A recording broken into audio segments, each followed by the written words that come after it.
खबर लखनऊ से बेकाबू बाइक गुमटी में घुसी सड़क हादसे में 2 लोगों की मौत हो गई है, एक जख्मी हुआ है।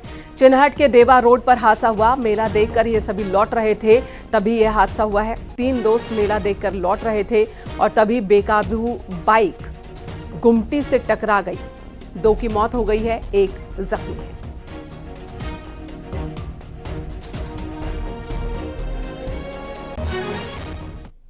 चौबीस को थाना क्षेत्र चिन्हट में सुबह करीब 7:30 बजे देवा रोड की तरफ से 2 बाइक सवार आ रहे थे, जिनकी स्पीड ज्यादा थी और अनियंत्रित होकर उनकी मोटरसाइकिल एक दुकान से टकरा गई।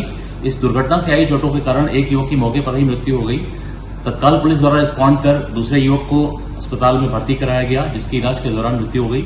और इन दोनों युवकों के परिजनों को सूचित कर दिया गया, इनकी शिनाख्त करा ली गई है और मौके पर परिजन मौजूद है। कोई लॉ एंड ऑर्डर की समस्या नहीं है। आवश्यक सभी विधिक कार्रवाई कराई जा रही है।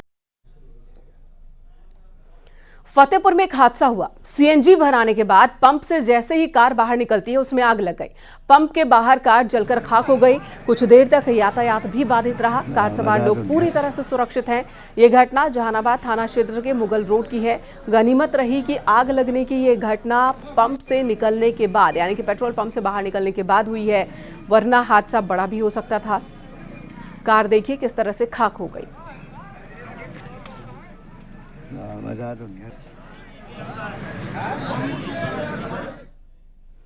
खबर अमरोहा से, जहां चाचा पर भतीजे का अपहरण कर 35 लाख रुपए की फिरौती मांगने का आरोप है। आरोपी ने 3 साथियों के साथ मिलकर इस वारदात को अंजाम दिया है।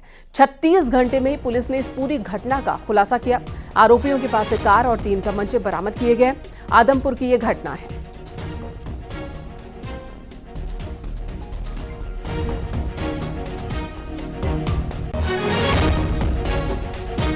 खबर गाजियाबाद से, जहां वेव सिटी थाना क्षेत्र में डासना में कब्रिस्तान की जमीन में रहने वाले बंजारों के 2 पक्षों में मारपीट हो गई है। पत्थरबाजी भी हुई है। इस दौरान जमकर लाठी डंडे भी चले। पुलिस ने मौके पर पहुंचकर दोनों पक्षों को समझाने की कोशिश की। जाओ भाई जाओ, जाओ जाओ बेटे जाओ, चले जाओ। देखो भाई पुलिस वाले आए जब रुके। खबर जौनपुर से, जहां पुलिस ने 2 शूटर समेत 3 बदमाशों को गिरफ्तार किया। शातिर सीमेंट व्यवसायी कमलेश पाठक की हत्या की योजना बना रहे थे। पुलिस और एसटीएफ ने शातिरों को सुजानगंज रोड से गिरफ्तार किया है। बदमाशों के पास से 2 तमंचे, 8 कारतूस, 2 बाइक, मोबाइल और 2500 रुपए बरामद हुए।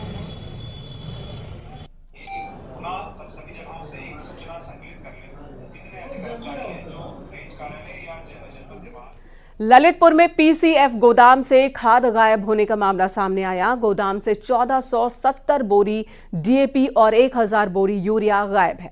मामले की जानकारी मिलने के बाद पीसीएफ प्रभारी ने भंडारण नायक और ठेकेदार को नोटिस जारी किया।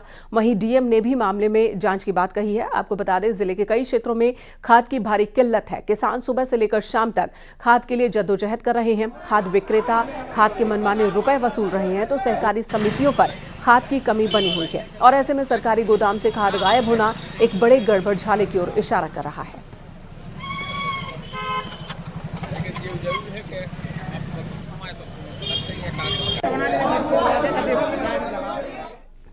बुलंदशहर से खबर, जहां शिकारपुर एसडीएम के निर्देश पर सप्लाई इंस्पेक्टर ने बड़ी कार्रवाई की। 9 सिलेंडर जब्त किए हैं। अवैध रूप से घर पर रखे हुए थे सिलेंडर, बेचने की कोशिश हो रही थी। इसी मामले में कार्रवाई हुई।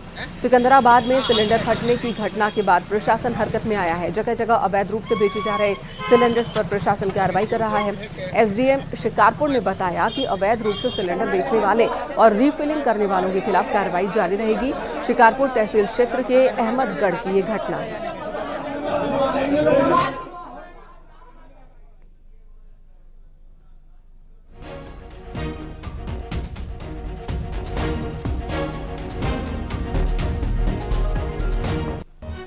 उधर अयोध्या में एडीएम कानून व्यवस्था सुरजीत सिंह की संदिग्ध परिस्थितियों में मौत हो गई। वो कमरे में मृत पाए गए। कोतवाली नगर के सुरसरी कॉलोनी सिविल लाइन में उनकी मौत हुई है। फिलहाल मौत के कारणों का पता नहीं चल पाया है। अभी तक मौत के कारणों के बारे में छानबीन चल रही है और जैसे ये खबर अधिकारियों तक पहुंची, तुरंत ही मौके पर मंडलायुक्त, डीएम और जिला प्रशासन के अधिकारी पहुंचे।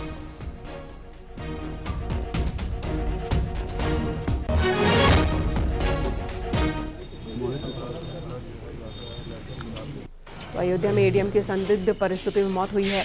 कमरे में ही उनकी डेड बॉडी मिली, जिसके बाद जांच पड़ताल अधिकारियों की ओर से की जा रही है कि आखिर मौत की वजह क्या रही। क्या उन्होंने खुदकुशी की है या हार्ट अटैक या किसी और वजह से उनकी जान गई है या फिर हत्या का एंगल है। पुलिस इस वक्त मामले की छानबीन में जुटी है। जौनपुर में अटाला मंदिर मस्जिद विवाद में सिविल कोर्ट ने अहम आदेश दिया है। याचिका पर सुनवाई के बाद अदालत ने मुस्लिम पक्ष की याचिका खारिज करते हुए केस को सुनवाई करने के लायक माना और वाराणसी के ज्ञानवापी और मथुरा के श्री कृष्ण जन्मभूमि शाही ईदगाह केस की तर्ज पर केस सिविल कोर्ट में चलने की इजाजत दी है। स्वराज वाहिनी की ओर से दाखिल याचिका में अटाला मस्जिद को अटाला देवी का मंदिर बताया गया है। हिंदू पक्ष के वकील का कहना है कि ये पहले मंदिर था। मुस्लिम पक्ष ने आदेश 7 नियम 11 के तहत एक एप्लीकेशन दिया था। वाद की पोषणीयता को चैलेंज किया था कि वाद पोषणी नहीं है, जिस पर हमारी तरफ से आपत्ति दाखिल की गई थी और उसी बिंदु पर सुनवाई करके कोर्ट ने आदेश किया और मुस्लिम पक्ष की याचिका को खारिज कर दिया है, आपत्ति को, यह कहते हुए कि ये मुकदमा पोषणीय है और चलने योग्य है, न्यायालय में चलेगा। उसके लिए अग्रिम तारीख 16/11 लगाई हुई है कोर्ट ने।